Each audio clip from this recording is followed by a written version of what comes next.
Hello everyone, this is the first video of this channel and in this video we are going to start with the chapter of minerals and rocks, which is chapter number 5 in class 11 NCERT, and also one of the favorite focus area of UPSC in CDS examination, and I think some questions have also come in CAPF exam. So UPSC में भी prelims में भी there might be chances that UPSC might ask questions from this chapter, क्योंकि chapter number 4 से direct lines आई हैं, वो placer deposits and all की line जो है वो chapter 4 को belong करती है. Now let's start chapter 5. So I'll explain every line of NCERT with all my efforts. Starting with the first line, it says Earth is composed of various kind of elements. Okay. अर्थ के अंदर बहुत सारे element होते हैं, अंदर भी बाहर भी, यानी कि क्रस्ट पे भी. तो एलिमेंट्स क्या होते हैं? सबसे पहली बात, एलिमेंट्स क्या होते हैं? So elements are the substances made up of one type of atom. Atom is the smallest unit of matter. ठीक है, परमाणु जिसको हम हिंदी में बोलते हैं. तो एटम की जब डिस्कवरी हुई या एटम के बारे में बात होने लगी, तो it was said that atom cannot be further divided, like this is the smallest unit. अगर आप किसी भी सब्सटेंस को तोड़ते जाते हो केमिकली, तो आपको जो स्मॉलेस्ट यूनिट मिलता है वो एटम होता है. ठीक है, एटम बाद में डिस्कवरी से हमको पता लगा कि भैया एटम के अंदर प्रोटॉन, न्यूट्रॉन्स और इलेक्ट्रॉन्स होते हैं. तो एटम का स्ट्रक्चर हमने पढ़ा होता है क्लास 10वीं की साइंस में. ये न्यूक्लियस है, इसमें न्यूट्रॉन्स और प्रोटॉन्स रहते हैं, फिर बाहर इलेक्ट्रॉन्स रिवॉल्व करते हैं. ठीक है, ये एटम का स्ट्रक्चर है, हमको पता है एटम क्या होता है. तो एक जैसे एटम्स, यानी कि एक जैसे एटम्स का मतलब क्या है कि मान लो कोई भी एटम है, कोई भी रैंडमली अगर मैं एटम रखूँ, तो लेट्स से कि इसमें दो इलेक्ट्रॉन्स हैं. तो ऐसे ऐसे कई एटम्स, अगर इसको कॉपी करें, लेट्स कॉपी इट. ओके, सो ऐसे ऐसे कई एटम्स को अगर हम जूम आउट करते हैं, यानी कि ये एक साथ में क्या बनाते हैं, एक टाइप का सब्सटेंस बनाते हैं जिसको एलिमेंट बोलते हैं. ठीक है, तो इतना ही डेफिनेशन काफ़ी है, ज़्यादा आई डू नॉट थिंक कि केमिस्ट्री पढ़ने का ज़रूरत है, बट फिर भी to give you an idea कि एलिमेंट क्या होता है, थोड़ा सा I took this definition from Wikipedia. तो substances are made up of one type of atom, इतना काफ़ी है. ठीक है, और इतना ज़रूरत भी नहीं है, बट सिंपली टू से कि earth is composed of various kind of elements. ठीक है, अब जो ये एलिमेंट्स होते हैं, they are in solid state in outer layer of the earth and they are hot and in molten state in the interior of earth. यानी कि हमको पता है, ये देखो, ये हमारा अर्थ है. अगर अब हम इसका डाइसेक्शन करते हैं, इसको काट के देखते हैं, तो ये सबसे ऊपर वाला लेयर है, ये क्रस्ट है. ठीक है, अगर इससे नीचे हम देखें तो लेयर एक और मिलता है. जैसे हम अर्थ में अगर डिगिंग करना स्टार्ट करें, वैसे तो ये ह्यूमनली पॉसिबल नहीं है, क्योंकि हम एस्ट्रोनॉस्फीयर तक जाते जाते जल जाएंगे, नीचे वाली लेयर्स तक हम पहुंच ही नहीं सकते, बहुत ज़्यादा डेंसिटी, प्रेशर और टेम्परेचर होता है. पर फिर भी लेट्स इमेजिन कि अगर हमने क्रस्ट से इधर ड्रिलिंग करनी शुरू करी, तो पहले हम क्रस्ट पे होंगे. ठीक है, क्रस्ट को पार करते करते हम पहुँचेंगे मेंटल पे, और फिर कोर तक जाएंगे, एंड फिर outer core, and then will reach inner core. This is the centre of earth. ठीक है, तो this is the dissection of earth. तो ये कह रहा है कि जो क्रस्ट है, जो सबसे बाहर वाली लेयर है, उसमें जो एलिमेंट्स प्रेजेंट होते हैं वो सॉलिड स्टेट में प्रेजेंट होते हैं. ठीक है, और जैसे जैसे हम लेयर्स में नीचे जाते हैं, तो जो स्टेट ऑफ मैटर है वो सॉलिड से लिक्विड होता है. क्या होता है? लिक्विड हो जाता है, यानी कि मॉल्टन. लिक्विड पानी जैसा लिक्विड नहीं, बट हाँ, मॉल्टन स्टेट में हमको एलिमेंट्स देखने को मिलते हैं, जैसे जैसे हम अर्थ की लेयर्स के अर्थ के ऐसे नीचे जाते हैं. ठीक है, तो ये यही कह रहा है कि elements are solid in outer layer. ये आउटर लेयर है, और जैसे जैसे आप नीचे जाओगे तो हॉट और मेंटल, यानी कि हम जैसे नीचे जाते हैं तो टेम्परेचर भी इंक्रीज़ करता है. ठीक है, अगर टेम्परेचर इंक्रीज़ करेगा तो जो आपका मिनरल है वो भी हॉट हो जाता है, या एलिमेंट है वो भी हॉट हो जाता है. ठीक है, अब 98% of total crust is composed of 8 elements. 98% जो क्रस्ट है that is composed of only 8 elements. And what are those 8 elements, please learn them, become very very important. वो एक को हटा के कोई एक नया दे देंगे, जैसे कि इधर वो जेनॉन लिख सकते हैं, नियॉन लिख सकते हैं, हीलियम लिख सकते हैं और कहेंगे कि ये उन 8 में से ये एक कौन से वाला नहीं है वो आइडेंटिफाई करो। ऐसे कुछ भी क्वेश्चन बन सकता है इससे। या फिर आपको मैंने कल ही देखा ये क्वेश्चन, उसमें CDS के पेपर में पूछा था कि जो अर्थ का क्रस्ट है उसको अरेंज करना था कि सबसे ज़्यादा कॉम्पोजिशन किसका है, ऑक्सीजन का है, फिर सिलिकॉन, ऐसे करके। तो इस टाइप से भी कोई क्वेश्चन बन सकता है, हालांकि एक ऑर्डर में नहीं लिखे हैं ना। तो NCERT ने बोला है कि इनका ऑर्डर हम आगे देखते हैं आता है कि नहीं आता है, बट फिर भी आपको इनको याद करना है, ठीक है। इनका ऑर्डर भी पूछ सकते हैं, but for right now just learn their names. Order will, अगर इनका कोई ऑर्डर है तो वो हम आगे देखेंगे, ठीक है। ये अभी के लिए let's learn oxygen, silicon, potassium. Oxygen, silicon, potassium, repeat with me, oxygen, silicon, potassium, aluminium, iron, calcium, aluminium, iron, calcium, sodium and magnesium. Oxygen, silicon, potassium, aluminium, iron, calcium, sodium and magnesium. Oxygen, silicon, potassium, aluminium, iron, calcium, sodium and magnesium, right. हमने इन 8 elements का नाम ध्यान रखना है। अब now let's सी कि minerals क्या होते हैं। तो अब मिनरल्स के बारे में बात करता है NCERT। ये कहता है कि ऐसे एलिमेंट्स जो एक्सक्लूसिवली नहीं मिलते, मिनरल्स ऐसे एलिमेंट्स होते हैं जो हमें एक्सक्लूसिवली नहीं मिलते। एक्सक्लूसिवली यानी इंडिपेंडेंटली नहीं मिलते, इंडिपेंडेंटली नहीं मिलते। जो इंडिपेंडेंट नहीं मिलते, जो अकेले नहीं मिलते इन अ वे, ठीक है, वो किसी ना किसी के साथ होते हैं। Rarely found exclusively, it does not mean नहीं मिलते, मिल सकते हैं बट ज़्यादातर नहीं मिलते, इसका मतलब ये है, ठीक है। क्योंकि अगर हम लिखेंगे कि elements of earth are never found exclusively, वो बहुत एक्सट्रीम स्टेटमेंट हो जाता है और ऐसे स्टेटमेंट्स को हमें गलत करना होता है। तो देखो ये एक्सट्रीम स्टेटमेंट नहीं है, इसमें एक वर्ड आया है rarely. Elements of earth rarely found exclusively, ठीक है। तो अगर वो एक्सक्लूसिवली या इंडिपेंडेंट या अकेले नहीं मिलते, so they must be present with some other elements. यानी कि जो मिनरल है वो एक जैसे एलिमेंट से भी बना हो सकता है या एक से अधिक एलिमेंट से भी बना हो सकता है। देखो एटम हमने देखा, एटम एक जैसे एटम से बना एलिमेंट्स, ठीक है। अब थोड़ा सा बड़ी इकाई पे आ गए, एलिमेंट्स बन गया। अब ये जो एलिमेंट्स है, कोई एक टाइप के एलिमेंट भी मिनरल बना सकते हैं, या अलग अलग टाइप के जो एलिमेंट्स हैं ये कंबाइन होके भी मिनरल बना सकते हैं। यानी कि अगर पहले हम एटम से एलिमेंट पे चले, अब हम एलिमेंट से मिनरल पे जा रहे हैं, ठीक है। तो they are usually combined with other elements.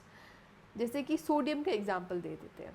Sodium एक हाईली रिएक्टिव एलिमेंट है और ये इंडिपेंडेंटली नहीं मिलता, ये इस कंपाउंड में मिलता है। ये क्लोरीन के साथ रिएक्ट कर देता है। जैसे you can consider sodium and calcium as best friends. They are never found alone, they will always be together. तो this is also salt. तो सोडियम को हम सॉल्ट से एक्सट्रैक्ट करते हैं। ये भी क्वेश्चन आया है आपका कल की CDS एग्जाम में कि ऐसा कौन सा कंपाउंड है वो जनरली मोल्टन फॉर्म में मिलता है और हम उसको इलेक्ट्रोलिसिस से सेपरेट करते हैं। तो ये वही है, sodium is the one. Electrolysis से इसको सेपरेट किया जाता है फ्रॉम NaCl, ठीक है। हालांकि बट फिर भी द पॉइंट इज़ कि जो सोडियम है वो हाईली रिएक्टिव होता है, क्लोरीन के साथ रिएक्ट करके वो क्लोरीन के साथ ही मिलता है हमेशा, ठीक है। Fe which is iron, it occurs as iron oxides और iron sulfide। ये ऑक्सीजन के साथ रिएक्ट करके आयरन ऑक्साइड बना लेगा या आयरन के साथ मिलके आयरन सल्फाइड बना लेता है, ठीक है। I think you must be knowing और you must be getting what I am saying. जब भी हम मिनरल्स की खोज करते हैं तो आपको पता होगा कि या तो कुछ तो ऐसे होते हैं जो अर्थ के ऊपर ही मिल जाए, कई मिनरल्स ऐसे होते हैं जो हमें नीचे वाली लेयर्स में थोड़ा सा डिगिंग करके मिलते हैं, ठीक है, यू नो राइट, जैसे माइनिंग होती है, मिनरल्स की माइनिंग भी की जाती है, ठीक है। तो ऐसे ही मिनरल्स होता है। I think you know what are minerals. If you do not, please tell me, I will tell in the next lecture. So now definition of mineral is given, but फिर भी एक मैं दे देती हूँ। I think I am not satisfied with the explanation. तो देखो mineral क्या है। मिनरल एक, जैसे हमने रॉक्स देखे, ऐसे कुछ पत्थर टाइप के होते हैं, ठीक है, ऐसे रॉक्स में ही मिलते हैं जनरली। पत्थर होंगे, ठीक है, अगर अर्थ के ऊपर रखें तो इधर क्रस्ट पे रखें तो पत्थर होंगे, और नीचे है तो मॉल्टन स्टेट में होगा, ठीक है। तो ये जो पत्थर है इनको हम उठाते हैं, देखते हैं, इनको इकट्ठा करते हैं कि अच्छा इसमें ये वाला मेटल है, इसमें ये वाला मिनरल है। और जैसे कि हमको मिल गया, इसमें कॉपर मिल गया, कॉपर में क्या करेंगे हम फिर, एक रॉक मिल गया, उस रॉक में हमको पता लगा कि अच्छा इसमें तो कॉपर मिल सकता है, कुछ भी जैसे भी कुछ भी इन्वेस्टिगेशन करके हमको पता लग गया इसमें कॉपर है। फिर ह्यूमन बींग्स क्या करेंगे, ह्यूमन बींग्स का, जैसे कि कार्ल मार्क्स से कहते हैं कि ह्यूमन बींग का एक ही काम है भैया, पैसा कमाना है नेचर को एक्सप्लॉइट करके। सोर्सेज ऑफ, ये जो नेचर है, फोर्सेस ऑफ नेचर को एक्सप्लॉइट करके पैसा कमाना है, क्योंकि हम कैपिटलिस्टिक, ठीक है। तो ऐसे ही हमने क्योंकि ह्यूमन बींग्स आर कैपिटलिस्टिक, तो हमने पत्थर उठाए, देखा उसमें कॉपर है, तो सोचा यार इसको ना कॉपर को बाहर निकाल लेता हूँ, इसका तार बना के ना पैसे कमाता हूँ, ठीक है, इसका तार बना के बेचूंगा और फिर पैसे कमाऊँगा। तो ऐसे ही मिनरल्स होते हैं, ठीक है। अब जैसे सोडियम है, सोडियम का कोई भी काम हो सकता है। सोडियम अगर हमको निकालना है तो आपको बता रहे हैं ये सोडियम कैसे मिलेगा। सोडियम कभी भी अकेला नहीं मिलता है, अगर अर्थ के सरफेस पे भी या नीचे भी, वो NaCl के साथ मिलता है, Cl के यानी क्लोराइड के साथ मिलता है। सोडियम क्लोराइड की फॉर्म में हमको मिलता है, ठीक है। ये पूरा चैप्टर आपको सिखा रहा है कि आपको मिनरल्स को आइडेंटिफाई कैसे करना है, वो मिलेंगे कैसे, ठीक है। तो जैसे आयरन है, आयरन आपको कभी भी अकेला नहीं मिलेगा कि आपने खोदा और भैया मुझे तो आयरन का पतीला मिल गया। हो सकता है वो पुरानी सभ्यताओं का हो, बट जो नेचुरली फॉर्म्ड है वो नहीं मिलेगा कि आयरन जो मिनरल है वो मुझे प्योरेस्ट फॉर्म में मिल गया कि उसको निकाला, इक्विपमेंट्स या कुछ भी उससे बनाया और बेच दिया, ऐसे नहीं होता है। वो ऑक्साइड के साथ हो सकता है, सल्फाइड के साथ होता है, फिर उसके कुछ रिएक्शन हम कराने होते हैं, फिर उसमें से आयरन को सेपरेट करके फिर कुछ इंडस्ट्री में, जैसे इसको इंडस्ट्री में भेजा जाता है, फिर उसमें कार वगैरह में यूज़ हो सकता है, वो घरों में यूज़ हो सकता है, कैसे भी यूज़ हो सकता है। फिर तो अब डेफिनेशन देख लेते हैं मिनरल की। तो mineral is a naturally occurring organic and inorganic substance, यानी कि नेचुरली अकरिंग मतलब हम नेचर से लेते हैं मिनरल्स को, हम खुद नहीं बनाते लैब्स में बैठ के। ये भी तो कंफ्यूजन हो सकता है ना कि मिनरल आते कहाँ से हैं, तो ये नेचर से आते हैं, हमको नेचर से मिलते हैं, हम लैब्स में मिनरल्स नहीं बनाते हैं, हम नेचर से एक्सट्रैक्ट करते हैं। And they can be organic और इनऑर्गेनिक। एंड इनऑर्गेनिक, ऑर्गेनिक मतलब something that is derived from living organisms, living organism, जो ऑर्गेनिजम्स कभी लिविंग हुआ करते थे, जैसे कि डायनासोर्स अपने ज़माने में तो वो लिविंग थे ना, उनकी डेड बॉडी से मिनरल्स बन गया। आपको पता है वो डिकम्पोज होके फिर पेट्रोलियम वगैरह बन गए डायनासोर्स। तो जो पेट्रोलियम है वो एक ऑर्गेनिक मिनरल बन जाता है, क्योंकि वो डिराइव कहाँ से हुआ है, वो डेड बॉडी से हुआ है, एनिमल्स की डेड बॉडी, एनिमल और प्लांट्स की डेड बॉडी से डिराइव हुआ है पेट्रोलियम। तो ऑर्गेनिक सब्सटेंस हो गया वो। इनऑर्गेनिक सब्सटेंस जो लिविंग से नहीं डिराइव होते, जो नॉन लिविंग से डिराइव होते हैं, वो इनऑर्गेनिक हो जाते हैं। And they also have a orderly structure, यानी उनका एक प्रॉपर स्ट्रक्चर होता है। प्रॉपर स्ट्रक्चर, सिमेट्रिकल या एसिमेट्रिकल से मतलब नहीं है, एक स्ट्रक्चर होना चाहिए, केमिकल स्ट्रक्चर। जैसे कि ये आप वीडियो में देख रहे हो, ये जो आपको दिखाई दे रहा है ये क्यूब टाइप, ये NaCl का स्ट्रक्चर है। तो आपको यहाँ पे सोडियम एटम दिखेगा, chlorine atom, sodium atom, chlorine atom, ये कुछ ऐसे अरेंज्ड होता है केमिकली, ठीक है, कैसे केमिकली अरेंज्ड होता है। तो उनका एक प्रॉपर आपको एटॉमिक स्ट्रक्चर देखने को मिलता है, ऑर्डर में उसके एटम्स लगे होते हैं मिनरल के, और एक डेफिनेट केमिकल कॉम्पोजिशन, यानी कि उसका कोई फिक्स केमिकल फॉर्मूला भी होगा उस मिनरल का, कोई केमिकल फॉर्मूला तो होगा ही ना, केमिकल फॉर्मूला तो होता है। तो फिक्स केमिकल फॉर्मूला, जैसे कि क्वार्ट्स होता है, क्वार्ट्स का एक फॉर्मूला है SiO2 which is silicon oxide. And a physical property as in कि हमारी फिजिकल प्रॉपर्टी क्या है, जैसे कि हमारी हाइट हो सकती है कुछ, हमारा कलर क्या है, हमारे आईज कैसे दिखते हैं, हमारे नोज कैसे दिखते हैं, हमारे फिंगर्स कैसे हैं, तो ये हमारी फिजिकल प्रॉपर्टीज़ है। तो ऐसे ही बाहर से देखने पर एक मिनरल कैसा दिखता है वो उसकी फिजिकल प्रॉपर्टी है, वो हार्ड है, वो सॉफ्ट है, वो लस्चरस है, लस्चरस यानी शाइनिंग है कि नहीं है, तो वो उसके फिजिकल प्रॉपर्टीज़ में आता है। तो एक mineral it is composed of 2 और मोर एलिमेंट्स। जब हमने देखा एलिमेंट का डेफिनेशन, तो एलिमेंट बना है 2 या 2 से अधिक एटम से, वो एटम एक जैसे होते हैं। जब हम मिनरल पे आते हैं तो वो बना होता है 2 या 2 से अधिक एलिमेंट्स से, 2 या 2 से अधिक एलिमेंट से। पर यहाँ पर ये जो 2 एलिमेंट्स हैं वो एक टाइप के भी हो सकते हैं और अलग अलग टाइप के भी हो सकते हैं, ठीक है। But sometimes single element mineral, जैसे कि अभी बताया मैंने, एक टाइप के भी हो सकते हैं। सल्फर के हो सकता है एलिमेंट्स, एक जैसे ही एलिमेंट्स होंगे। अगर एक ही सल्फर है, सल्फर तो एक ही होता है ना, मतलब उसका जो केमिकल, जैसे आप होमोसेपियंस देखो, अब होमोसेपियंस को आप डाइसेक्ट करके देख लो, काट पीट के देख, do not do it. I mean अगर आप ह्यूमन बींग्स की फिजियोलॉजी देखोगे, ऑर्गन्स देखोगे, तो इंडिया में भी वही है, अमेरिका में भी वही है, वो अफ्रीका में भी वही है, पूरे वर्ल्ड में एक ही होता है ना। तो सल्फर तो एक ही होगा ना भाई, उसका जो केमिकल स्ट्रक्चर है it will remain same throughout this earth at least, or throughout the universe. तो सिंगल एलिमेंट मिनरल्स जैसे कि sulphur, copper, gold etcetera are also found. जैसे कि डिफरेंट में अगर हमने क्वार्ट्स में देखा तो क्वार्ट्स में 2 टाइप के एलिमेंट थे sorry, silicon and oxygen. Then feldspar भी एक मिनरल होता है, no need to remember this, just to make sense. मैंने इसका केमिकल फॉर्मूला लिखा है, ये पोटेशियम, एल्यूमिनियम, सिलिकॉन, ऑक्सीजन, इसमें सब प्रेजेंट होते हैं। अब सेम जैसे सल्फर ऊपर लिखा है, सल्फर एक ही टाइप के एलिमेंट से बना है। Sulphur is a mineral which is made up of same type of elements. ये आपको येलो क्रिस्टल्स कुछ ऐसा देखने को मिलता है सल्फर का मिनरल। नाउ लेट्स सी, ऐसे तो जो नंबर ऑफ एलिमेंट्स हैं हमारे लिथोस्फेयर में वो लिमिटेड हैं, पर वो मिक्सचर, अगर वो जैसे एलिमेंट्स हैं वो लिमिटेड हैं, पर एक दूसरे के साथ मिक्सचर बना के मिनरल बहुत ज़्यादा हो गए हैं।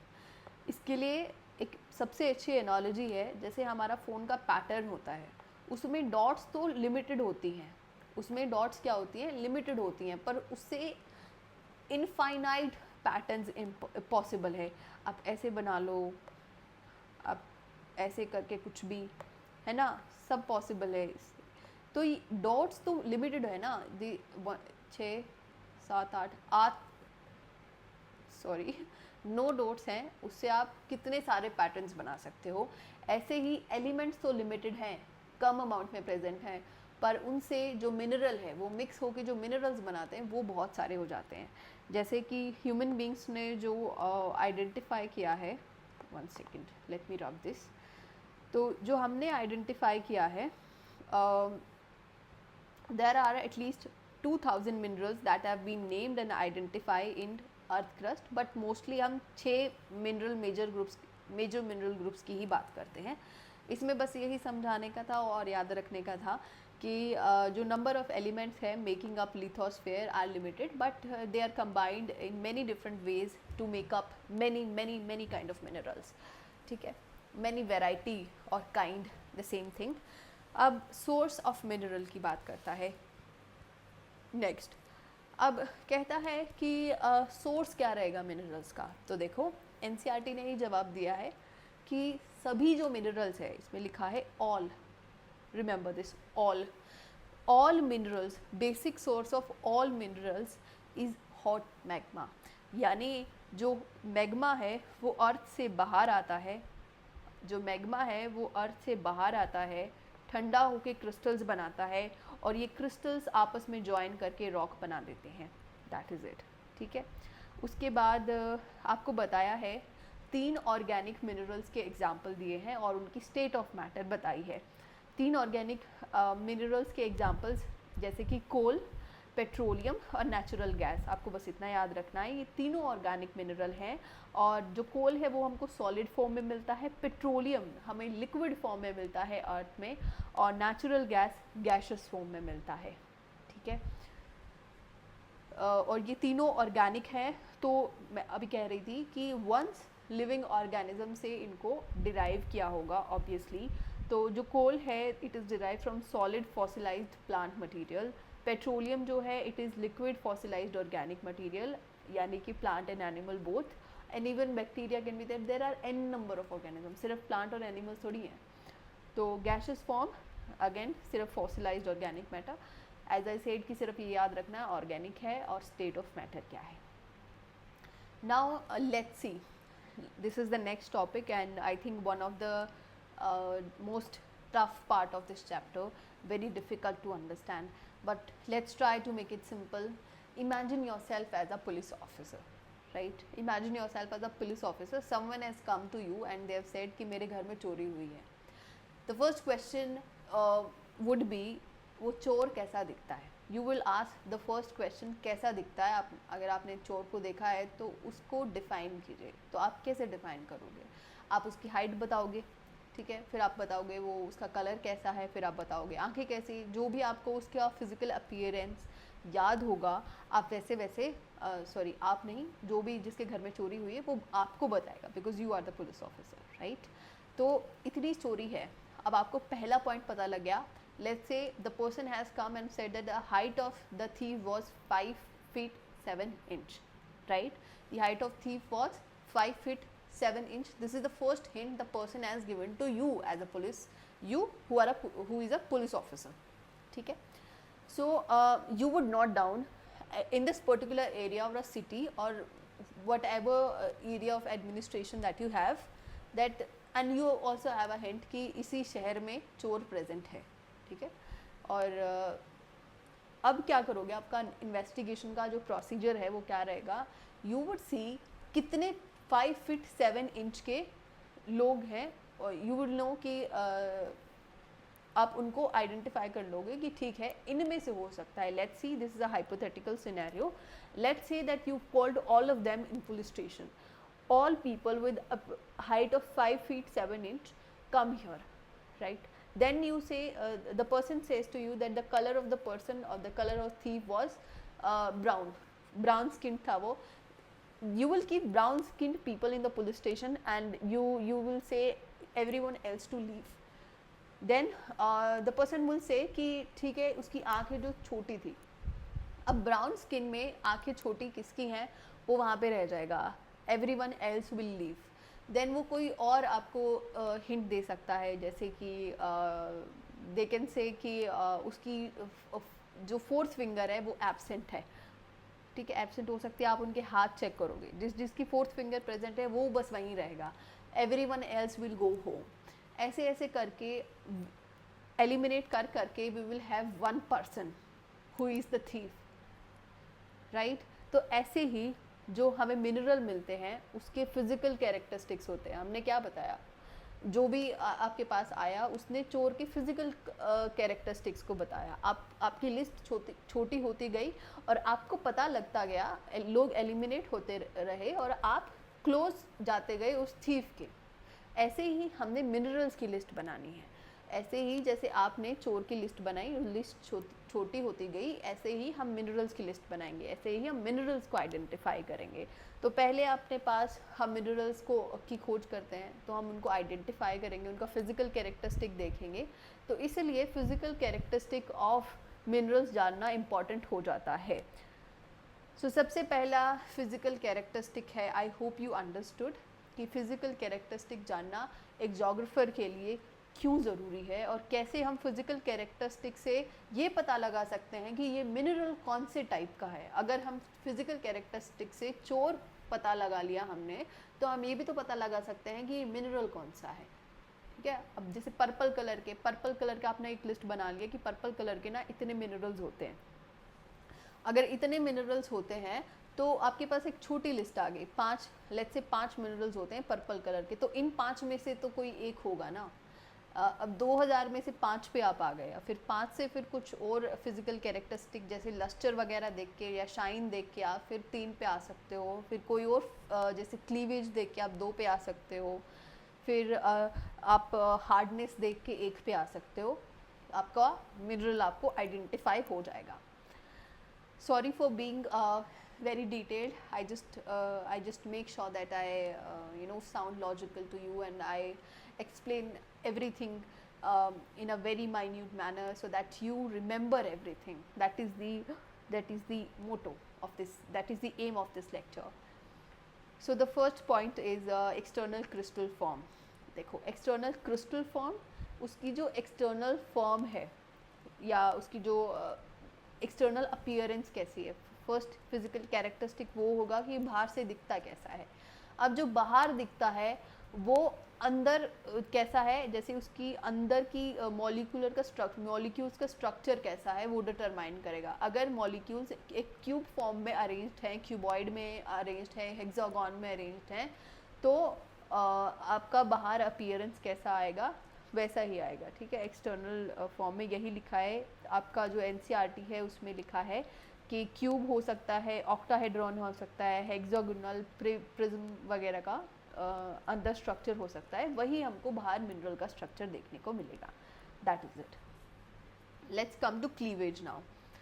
Now cleavage is the tendency to break in given directions producing relatively plane surfaces. यानी कि क्लीवेज एक ऐसा टेंडेंसी है जो रॉक को, मिनरल को, नॉट रॉक, जो मिनरल को वो कर देता है, काटता है, काट कर, और जो रिजल्ट होता है वो एक प्लेन सरफेस होता है. यानी कि देखो, अगर ये प्लेन ऑफ क्लीवेज है, ये प्लेन ऑफ क्लीवेज है, तो इसका रिजल्ट क्या होगा? इसका रिजल्ट ये होगा, ये नीचे से फ्लैट है बिल्कुल. अगर ये इसको हमने ऐसे काटा है ना, तो ये नीचे से फ्लैट है, इसके ऊपर से फिर कटेगा एक बार से, तो ऐसा रिजल्ट आएगा. एक बार से फिर कट हो गया तो ऐसा रिजल्ट आएगा. अब let us look at this. इसका प्लेन ऑफ क्लीवेज क्या है? पहले ऐसे काटा, इधर ऐसे, एंड फिर ऊपर से ऐसे. देखो, पहले ऐसे, फिर ऐसे, ऐसे, इसलिए ये ऐसा स्ट्रक्चर बन के हमको कुछ दिखाई देता है. यानी कि क्लीवेज को आपको याद रखना है कि जो उसका रिजल्ट होता है ना, वो क्या है? प्लेन सरफेस हमको देखने को मिलता है. जहाँ भी प्लेन सरफेस में कट होने की बात हो मिनरल्स की, तो वो क्लीवेज हो रहा है वहाँ. ठीक है. It is result of internal arrangement of molecules. अब उसके इंटरनल मॉलिक्यूल्स ही उसका जो क्लीवेज है उसके लिए रिस्पॉन्सिबल होते हैं. ठीक है. मान लो अगर सपोज करो ये NaCl का आपके पास ये वो है, मिनरल है. अगर इसको हमें क्लीवेज कराना है तो ये तो काफ़ी सिमेट्रिकल है. अगर आप यहाँ से इधर ऐसे करो, इनको निकाल लो, ये 2 क्यूब्स हैं, तो आपको क्या मिलेगा? प्लेन सरफेस मिलेगा. अगर हम इन 2 क्यूब्स को निकाल लें तो this is plane surface, this is plane surface. ठीक है. तो सिमेट्री के कारण हमें प्लेन सरफेस देखने को मिला. इसीलिए लिखा है कि जो इंटरनल मॉलिक्यूलर अरेंजमेंट है वो काफ़ी इंपॉर्टेंट हो जाता है ये डिटरमाइन करने के लिए कि क्लीवेज होगा कि नहीं होगा. वरना जो आपका ये देखो एसिमेट्रिकल मॉलिक्यूल्स होते हैं ना, एसिमेट्रिकल मॉलिक्यूल, ये एसिमेट्रिकल है. आप इसको कहाँ से सिमेट्री का, जहाँ से भी ये कटेगा, ये ऐसा ही कोई रफ सरफेस में, जैसे ये रफ सरफेस बना हुआ है, ऐसा कोई रफ सरफेस हो जाएगा. ठीक है. ऐसा रफ सरफेस हमको देखने को मिलेगा जो यूजुअली हमको मिलता है. तो इसको हम फ्रैक्चर भी बोलते हैं. अगर एसिमेट्रिकली कहीं से भी टूट जाए वो फ्रैक्चर हो जाता है, और अगर टूटने का रिजल्ट एक प्लेन सरफेस है वो क्लीवेज हो जाता है. As simple is that. उसके बाद तो बस यही है कि इट में क्लीव इन 1 और more directions. You can see here कि क्लीवेज कहीं भी हो सकता है, एक डायरेक्शन में भी हो सकता है और एक से ज़्यादा डायरेक्शंस में भी हो सकता है. And at any angle to each other. It can happen at any angle. For example, here it has happened at 90 degrees. Here it has not happened at 90 degree. Maybe it is 60 degree, around 60 degree. क्योंकि ये तो 90 होगा, 90 से कम है, तो might be 60 or 30 or anything less than 90. So it can happen at any angle in any direction. At any direction it can happen. At any angle it can happen. You see, but the result should be plane surface. The result of cut should be plane surface. ठीक है. Now fracture is also result of internal molecular arrangement, and since it is so complex, it is so hard for nature to cut that in a plain surface. So इसीलिए जो उसका surface है वो काफ़ी rough होता है, and it has no planes of molecules. उसके पास कोई जैसे plain surface हमको उसका result नहीं मिलता. The crystals will break in an irregular manner and not along the plane of cleavage. You seen की देखो इसको कहाँ से आप प्लेन सरफेस बनाओगे, काफ़ी कॉम्प्लेक्स है. ठीक है, this is organic mineral by the, if not organic, अगर ये बेंजीन बना दें इसको, क्योंकि बेंजीन जो है वो ऑर्गेनिक है, डिराइव फ्रॉम ऑर्गेनिक मैटर, तो अगर ये सभी बेंजीन होते तो ये ऑर्गेनिक मिनरल बन जाता. आप इसको कहीं से भी कट करोगे तो इरेगुलर सरफेस आपको देखने को मिलता है. Now let's see lustre. Lustre में एनसीईआरटी लिखती है the appearance of a material without regard to colour. अब देखो इसको करने से पहले एक बार कलर देख लेते हैं, physical property. Colour as a physical property. अब जैसे हमने देखा था अभी थोड़ी देर पहले that you were the police officer and you also ask the color of the person, the skin color of the person. Similarly, we are asking as a geologist, as a geographer, we are asking what is the color of the mineral, what is the outer appearance and color of the mineral. So and that color is also determined by the internal structure of molecule. You see our color, human beings, all human beings are there, they have different color. Why? Because we have different, like we have genes are part of chromosome is nothing but coiled DNA. Chromosome क्या है, DNA ही तो coil होकर chromosome बन गया है. तो DNA क्या है, मॉलिक्यूल है. यानी कि हमारा कलर किस लिए है, क्योंकि हमारे पास उस कलर के मॉलिक्यूल्स हैं. ह्यूमन बींग्स के अंदर जो स्किन कलर है उसका रीज़न क्या है, because we have molecules for that colour. Similarly जो आपका हमारा मॉलिक्यूलर अरेंजमेंट कुछ ऐसा है, हमारे पास क्रोमोसोम्स कुछ ऐसे हैं जो हमारा कलर डिटरमाइन करते हैं. सिमिलरली जो आपका ये जो मिनरल्स होते हैं उनके जो अरेंजमेंट है, arrangement of arrangement of these ये जो एलिमेंट्स हैं आपके, उनका अरेंजमेंट डिटरमाइन करता है कि कलर कैसा होगा. So some minerals have characteristic colour determined by their molecular structure. जैसे कि ये आपको याद रखना है, very very important. Malachite, azurite, chalcopyrite, they need to be remembered, no other way. They are 3 minerals and they are colored by impurities. जैसे कि मनुष्य का संघ उसका नेचर डिसाइड करता है. You are the average of 5 people you meet. तो जैसे आपका संघ होता है आप वैसे ही हो जाते हो. ऐसा ही मिनरल है, अगर उसके अंदर इम्प्योरिटी प्रेजेंट होगी तो उसका कलर चेंज हो जाएगा. जैसे हमारी अगर कंपनी में प्रॉब्लम है तो हम भी इम्प्योर हो जाते हैं. Just a way of remembering, nothing like no defamation, no nothing to anyone. Malachite, azurite and chalcopyrite, they are coloured by impurities. ठीक है. For example, because of impurities quartz में be white, green, red and yellow. Quartz के तो तुम देखना colours कितने. These are colour of quartz, different type of quartz according to colour. So ये pink भी है, येलो भी है और ब्लू भी है, ग्रीन भी है. फिर हम कैसे आइडेंटिफाई करेंगे, कलर तो फेल हो गया, कितने सारे टाइप के क्वार्ट्स हैं और ये सभी क्वार्ट्स हैं. तो इसलिए हमने एक और फिजिकल कैरेक्टरिस्टिक दिया लस्टर, कि अगर कलर से पता नहीं लग रहा है कि ये मिनरल कौन सा है तो लस्टर से पता लगेगा. लस्टर क्या होती है, शाइन होती है. दैट इज़ वाई यहाँ पे लिखा है कि it is appearance of a material, it is appearance of a material without regard to colour, because impurities की वजह से कई बार सेम मिनरल का जो इम्प्योरिटीज़ की वजह से सेम मिनरल का कलर डिफरेंट हो जाता है. जैसे कि किसी के अंदर ए टाइप की इम्प्योरिटी प्रेजेंट है तो हो सकता है उसका कलर ब्लू हो जाए. किसी के अंदर बी टाइप की इम्प्योरिटी है, हो सकता है वो येलो दिखने लग जाए. तो इसीलिए lustre is the appearance of material without regard to colour. Each mineral has a distinctive lustre. यानी कि हर मिनरल का लस्टर अलग अलग होता है। अब लस्टर हमने डिफाइन कर दिया कि उसमें चमक कैसे होगी। हो सकता है हम कह सकते हैं कि सोने जैसी चमक थी भैया उसमें, उसमें तो शीशे जैसी चमक थी, वो तो सूर्य जैसी चमक है, ठीक है। या फिर कोई भी चीज़, चमकती चीज़ हम कह सकते हैं कि उसमें ऐसी शाइन है।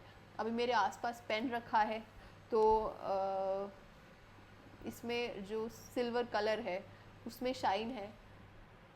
फिर भी मतलब जैसे हम बोल सकते हैं कि उसकी चमक कैसे हो गई, जैसे सिल्वर है, सिल्वर चांदी भी चमकती है, तो उसकी चांदी जैसे उसमें चमक है। हालांकि चांदी खुद में एक मिनरल है। तो हमने एक लस्टर का आइडेंटिफाई कर लिया, जैसे कि ये ग्लासी शाइन हो गई, शीशे सी चमक, विट्रस लस्टर जिसको बोलते हैं। तो जब कलर डिटरमाइन ना कर पाए हम चलते हैं लस्टर पे, ठीक है। आई थिंक कि सिल्की हो सकता है, ग्लॉसी हो सकता है, ऐसा कुछ। Each mineral has a distinctive lustre. Now let's see streak. Streak क्या है? It is the colour of ground powder of any mineral. Ground मतलब ग्राइंड की सेकंड थर्ड फॉर्म होती है वर्ब की ग्राउंड, यानी कि हमको पाउडर बना के देखना है, ठीक है। ग्राउंड का मतलब यहाँ पे वो अपना धरती वाला ग्राउंड नहीं है। Colour of ground powder of any mineral, of any mineral. अब ये हमको ये पाउडर बनाना कैसे है? ऐसे थोड़ी है कि भैया ग्राइंडर में डाला और मिक्स कर दिया and you have the powder. No, we do so by taking a streak plate. A streak plate, streak plate is something like a black board और अ वाइट बोर्ड, ठीक है। And then we rub the mineral on it, like how we rub the chalk. Your teacher writes with chalk on blackboard, and you will see the chalk dust which is there, just below the board. If you rub the board you will find the same dust in the duster. So when we are using chalk to write, the chalk is converting itself to its grinded form or ground form, ठीक है। वो पिस रहा है indirectly. So similarly हम जो metals है वो उनका जो स्ट्रीक है, वो जो चॉक आपको नीचे मिलता है, that is streak of chalk, the powder of chalk, it is called streak, right. So we take a streak plate, we take mineral, we try and rub the mineral on the streak plate, and then we have the ground powder. And some minerals are so that they, जैसे कि अब suppose that your teacher comes and she has purple or green kind of chalk, and when she writes on board, उससे colour आ रहा है white. तो similarly ऐसा ही chalk में तो ऐसा नहीं होता है, पर ऐसा होता है मिनरल्स में। तो जो मिनरल्स होते हैं उनका जो स्ट्रीक है हो सकता है सिमिलर कलर का हो, यानी जो ग्रीन मिनरल हो सकता है, it might give similar kind of streak, but it can also so happen that the colour of mineral is different and the colour of streak becomes different. So this is what we call streak, and it has example which is very important. Every line of NCERT, I have shown it to you in the previous video how much important NCERT is for UPSC. So malachite is green and gives green streak. It is green and also give green streak. Fluorite is purple, but it can be purple or green. As I said कि teacher purple या green chalk लेके आए और board पे लिखे तो colour आए white. तो fluorite is purple but gives white streak. So we have just two examples. Malachite is green and streak is also green. Fluorite का पर्पल या ग्रीन होता है पर उसका जो स्ट्रीक है वो वाइट होता है. This is how, like this is a streak plate and we rub like this. We rub like this. Here also you can see that it is malachite has been rubbed over the streak plate. ठीक है, ये दो example याद हो गए. अब जल्दी से एक बार रिवाइज कर लेते हैं. जो हमारे 98% जो एलिमेंट्स हमारे 98% कंपोज करते, like 98% of crust is composed of 8 elements. What are those 8 elements? Let's revise. Oxygen, silicon, potassium, aluminium, iron, calcium, sodium magnesium, oxygen silicon potassium, aluminium iron calcium, sodium and magnesium, oxygen silicon potassium, magnesium aluminium iron calcium, sodium and magnesium. ठीक है, अब चलते हैं आगे। We were here now transparency, इसका very very very scattered definition is given. You see transparent क्या होता है? Transparent is light rays pass through so that object can be seen plainly, यानी कि किसी भी ऑब्जेक्ट को हम ट्रांसपेरेंट कब कहेंगे? तो देखते हैं कब कहेंगे भैया। Let me give you an example. You have 2 rooms, ठीक है, 2 rooms are there and it is a wall between these 2 rooms, and on this wall there is a window, and you tell me if there is dark, the bulb is not, bulb बंद है, it's not lighting up, तो क्या होगा? अगर आप इस room में बैठे हो तो क्या आप इस रूम को देख पाओगे? नहीं देख पाओगे। One of the most essential thing is to turn on the light. So light turn on करना, सो पहला चीज़ है, डार्कनेस में तो कुछ दिखेगा ही नहीं। तो अगर आप लाइट रेज पास करवाते हो, फॉर एग्जांपल आपके पास एक टॉर्च है, अगर आप लाइट रेज पास करवाते हो इधर से, जैसे आप टॉर्च लेके खड़े हो, लेट्स फॉरगेट दैट बल्ब, आपने टॉर्च ली, लाइट नहीं है इस कमरे में, और इधर खड़ी है गाड़ी, ठीक है, इधर खड़ी है गाड़ी, वटेवर जो भी है, मतलब गाड़ी खड़ी है। अगर आप टॉर्च से इस खिड़की से उधर इस गाड़ी को देख पा रहे हो, तो इसका मतलब है ये खिड़की ट्रांसपेरेंट है। ठीक है, इसका मतलब क्या है? खिड़की ट्रांसपेरेंट है। This is allowing light rays to pass through it. तभी तो अगर लाइट रे पास हो रही है तभी तो आपको ये गाड़ी दिखाई दे रही है ना। तो इसमें क्या लिखा है? Light rays pass through, light rays pass through so that objects can be scene. कौन से ऑब्जेक्ट? इधर वाले ऑब्जेक्ट जो ट्रांसपेरेंट ऑब्जेक्ट के पीछे रखे हैं, ऑब्जेक्ट्स बिहाइंड मिनरल। तो ऐसे मिनरल जो ट्रांसपेरेंट है वो कैसे पता लगेगा? You pass light ray through them and see if you can see objects behind them. Then what are translucent? So translucent की बात करते हैं तो translucent are the objects which allow some light rays. So you can see behind them, but it's not quite clear, or it's not quite that much visible. It's कुछ धुंधला type से दिखाई देता है हमको। ऐसे ओपेक क्या है? ओपेक जैसे अगर ये जो बीच में रूम्स में खिड़की है, ये जो खिड़कियाँ लगी है, अगर मैं यहाँ पर पॉलिश कर दूँ इस मिरर को, पीछे इधर से पॉलिश कर दूँ और आप इसमें लाइट रे मारो, तो क्या होगा? ये लाइट रे रिफ्लेक्ट होकर दोबारा आपकी आंखों में आएगी, क्योंकि ये मिरर बन गया है भैया, ये खिड़की रही ही नहीं है। तो ओपेक ऐसे ऑब्जेक्ट्स होते हैं जो लाइट रेज को बिल्कुल अलाउ नहीं करते हैं पास होने। और ये तो आपका एग्जाम्पल हो गया। अगर खिड़की हट जाए और बीच में दीवार आ जाए तो लाइट रे तो पास होते ही नहीं, होगी ही नहीं। मारते रहो दीवारों पे लाइट, क्या दिखेगा आपको? कुछ नहीं दिखेगा। ठीक है, तो गाड़ी नहीं दिख पाएगी। तो अगर आप देखते हो ये ट्रांसपेरेंट वाली खिड़की है, हमको उस पार की गाड़ी एग्जैक्टली दिखाई दे रही है, बिल्कुल साफ। इधर थोड़ा सा दिखाई दे रहा है ट्रांसलूसेंट, क्योंकि जो लाइट रेज का हमको पास मिला है अलाउ होने का, वो थोड़ा सा है। नाउ ओपेक में you can not see anything. So let's read what's written there in NCERT. Transparent is when light rays pass through so that objects can be seen plainly. Translucent is when light rays pass through but get diffused so that objects cannot be seen. Light rays get diffused so that objects cannot be seen very clearly. Opaque, light will not pass at all.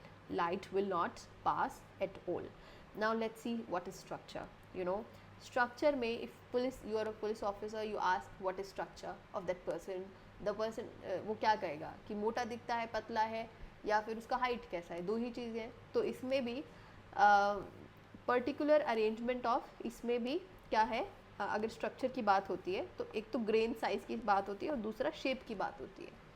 अब देखो grain size कैसे पता लगता है हमको, जो chalk dust हमको मिला था, the streak that we got out from writing from chalk on board and the streak that we got in result, you will see the grain size of that streak is very very small.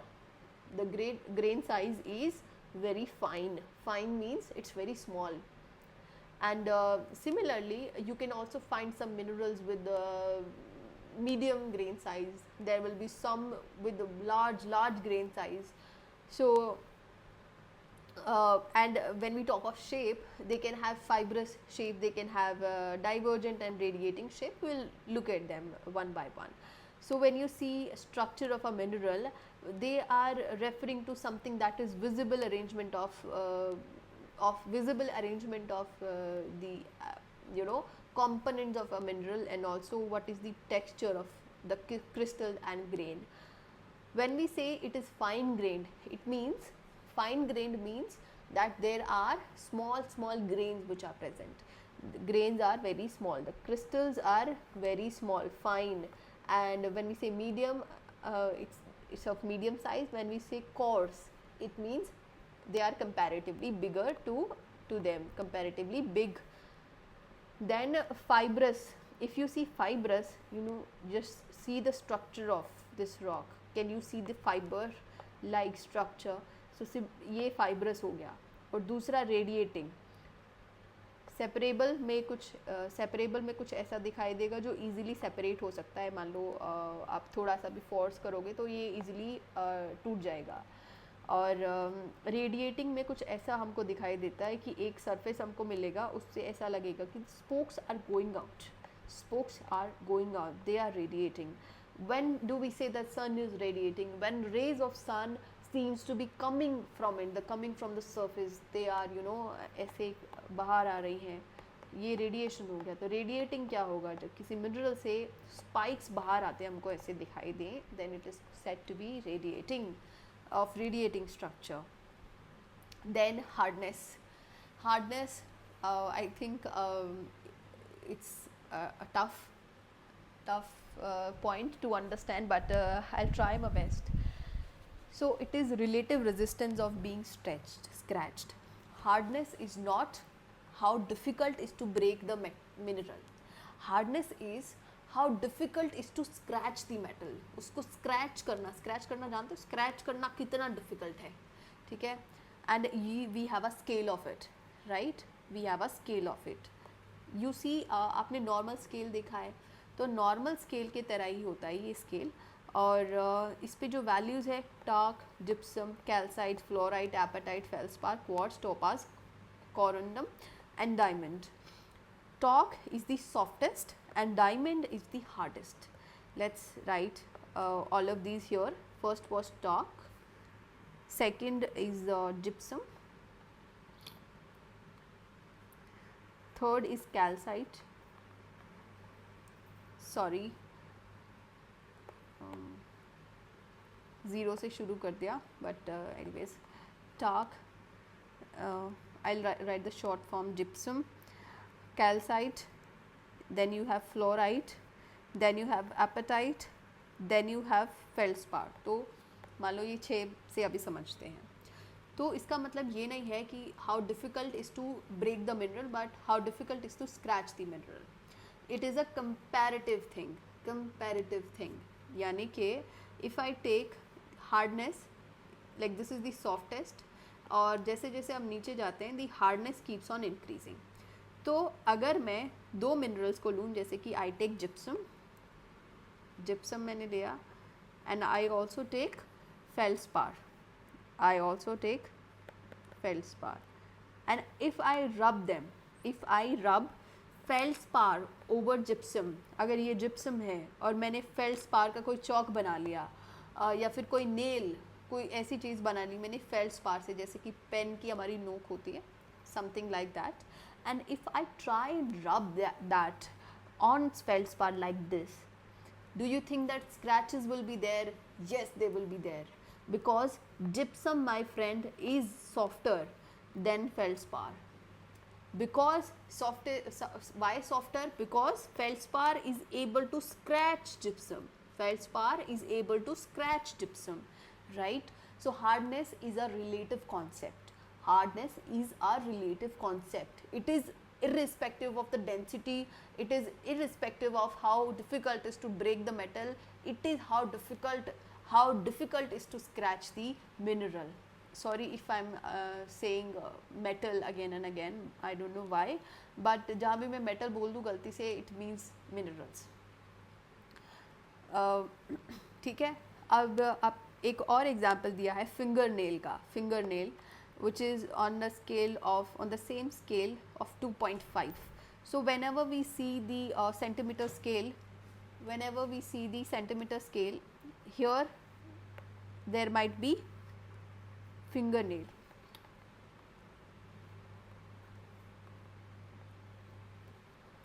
and here we have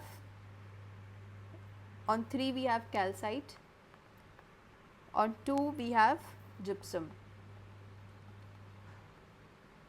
It means that fingernail is standing here, and if we try and rub fingernail on gypsum, it will scratch gypsum, and if we try and rub the fingernail or calcite, it will not be able to scratch gypsum, right? So this is the point of the scale, and on 5.5 there is knife blade. 5.5 पे knife blade है. It is simply a scale. It is simply a scale. Okay.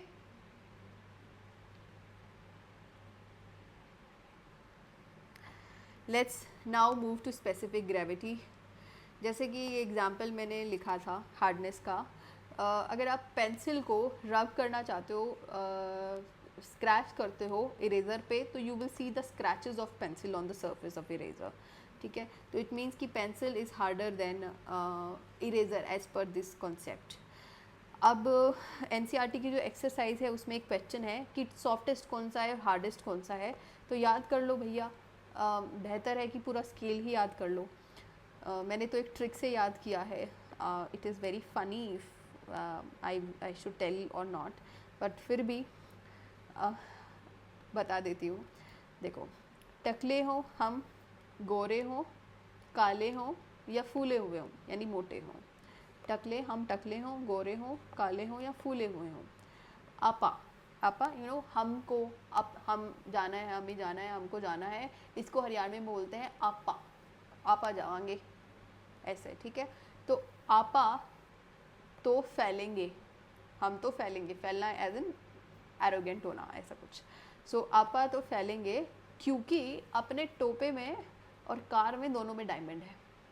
So it's, do not laugh at me, but this is just a way of remembering all these on a scale of 1 to 10. You also have to remember fingernail is 2.5 and knife blade is 5.5. ठीक है. Now let's see specific gravity. Specific gravity में you just have to remember formula. Specific gravity का जो formula है that is weight of the mineral in the air. यानी कि simply air में ऐसा नहीं है कि आपको air में उछालना है, ऐसे ही जो air medium, जैसे ये रूम है, हम जिस रूम में बैठे हैं उसमें एयर है, उसमें जो वेट है आपके मिनरल का, उसको डिवाइड करना है weight in the air minus weight in water. ठीक है, this becomes equals to weight of displaced water. इसको थोड़ा सा समझते हैं. तो ये देखो, specific gravity is also a relative term, is also a relative term. Let's say I take an apple, I take an apple और उसका मैं वेट करूं ऐसे ही रूम में, तो मैंने देखा उसका वेट है अराउंड 500 ग्राम्स. 500 ग्राम्स. ठीक है, और फिर मैं देखूं उसको पानी में सबमर्ज करा दूं, पानी में डाल दूं. अब जो पानी में है ना, ऑब्जेक्ट्स का वेट जो कम हो जाता है, क्योंकि पानी एक अपवर्ड फोर्स ऑब्जेक्ट्स पे एक्सर्ट करता है, जिसको बाइंड फोर्स बोलते हैं. ठीक है, आई थिंक कि अगर ये समझ रहा है फिर भी that's okay, but I am just making the point here that पानी में ऑब्जेक्ट्स का वेट हल्का हो जाता है. And as soon as the apple, you see this line, as soon as the apple goes down in the water, it will displace water out of the container. ये क्या करेगा, पानी बाहर निकालेगा out of the container.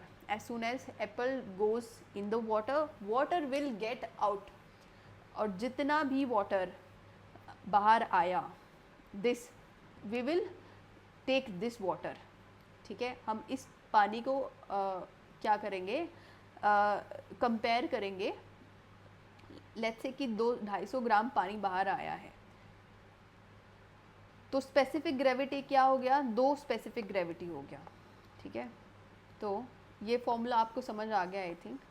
250 grams कि जितना wait air में था सिंपल, और weight in air minus weight in water which is also equals to weight of displaced water. ये जो है ना weight in air minus weight in water, यानी कि पानी कितना डिस्प्लेस हुआ है। लेट्स से उसने 250 ग्राम पानी डिस्प्लेस किया है, 250 ग्राम पानी डिस्प्लेस होके कंटेनर से बाहर आया है, तो स्पेसिफिक ग्रेविटी की वैल्यू कितनी आ गई, 2 आ गई। So this is also a relative concept.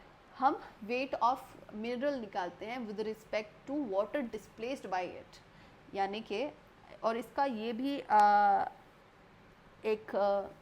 देखो ये एनसीईआरटी में ये लिखा है कि स्पेसिफिक ग्रेविटी क्या है, ratio between weight of object. Weight of object यानी कि एयर में सिंपल वेट ऑफ ऑब्जेक्ट लिख दिया, एयर यहाँ पे स्पेसिफाई नहीं किया, कि ratio between weight of object, जो वेट ऑफ ऑब्जेक्ट नॉर्मली है, एंड रेशो होता है ना जिस चीज़ को हम डिवाइड करते हैं, जैसे डिवाइड करने पे इन दोनों का रेशो ही आएगा, मतलब यू नो राइट कि 2:5 को 2/5 भी लिखा जा सकता है, तो ऐसे रेशो भी कहते हैं इसको।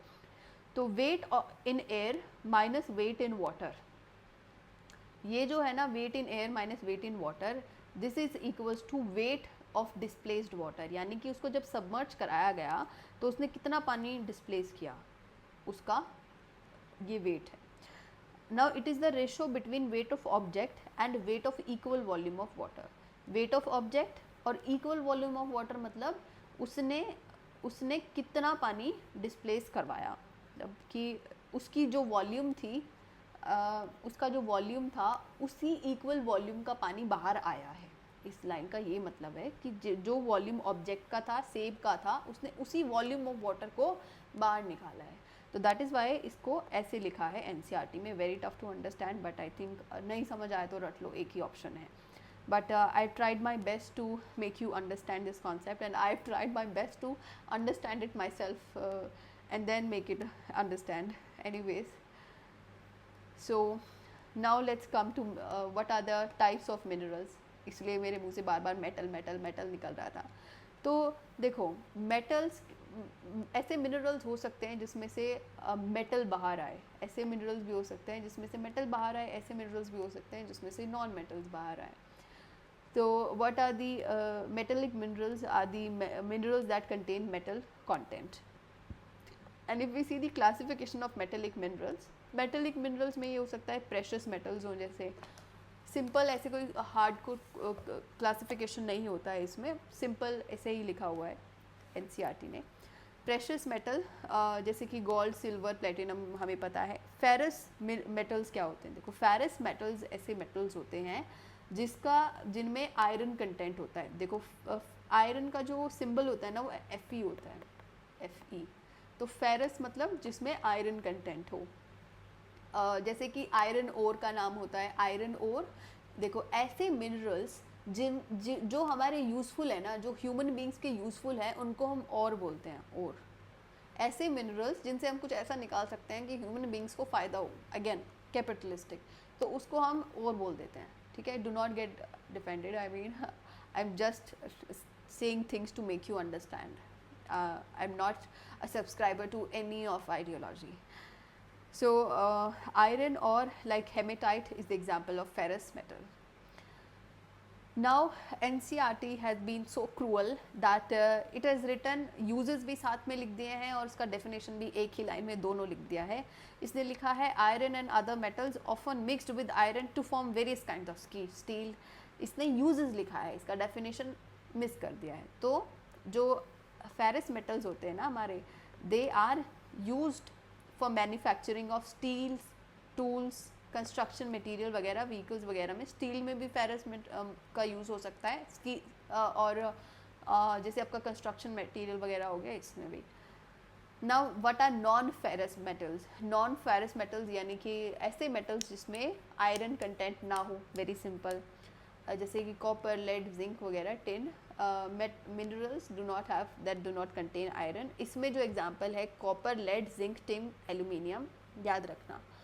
NCERT के examples are something which is very important. And this is about rocks. I think I did minerals in this lecture, and we'll start from rocks from in the part 2. ठीक है, तो अब हमारा मिनरल पार्ट कंप्लीट हो गया है। Mineral and rock नाम है चैप्टर का। अब अगली बार हम शुरू करेंगे रॉक से। I hope you liked my explanation. If you did, please do tell me in the comment section. And okay, bye. I'm ending the video.